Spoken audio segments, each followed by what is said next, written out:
बिस्मिल्लाहिर्रहमानिर्रहीम। अस्सलाम वालेकुम दोस्तों, आप देख रहे हैं देसी हेल्थ सेंटर। जैसा कि रमज़ान मुबारक का बरकत महीना शुरू होने वाला है, मैं आपको बताऊंगा कि हमारी सहरी कैसी होनी चाहिए।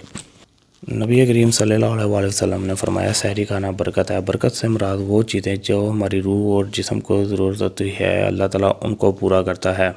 तो चलिए दोस्तों शुरू करते हैं। सहरी में हमें भरपूर लस्सी का इस्तेमाल करना चाहिए, जो कि दही की लस्सी होती है।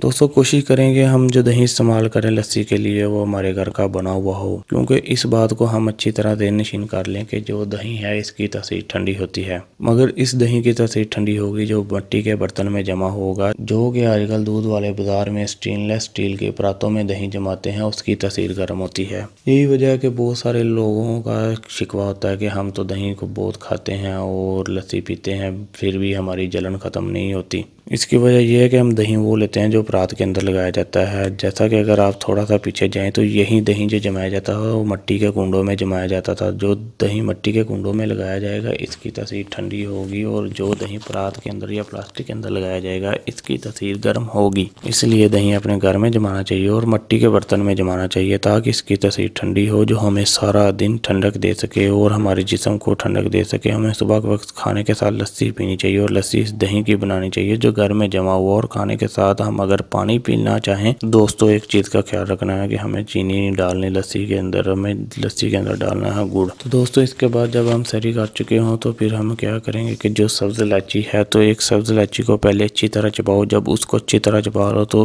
हमें इसी तरह 5 इलायचियों को चबाना है। ये प्यास की शिद्दत को कम करती है। ये जो सब्ज़ इलायची है ये गर्मियों का बेहतरीन तोहफा है। ये सन स्ट्रोक से बचाती है। ये जो गर्मी के इफेक्ट होते हैं ये हमें उससे बचाती है। दोस्तों अगर आपको हमारी वीडियो पसंद आई तो हमारे चैनल को लाइक करें और सब्सक्राइब करें।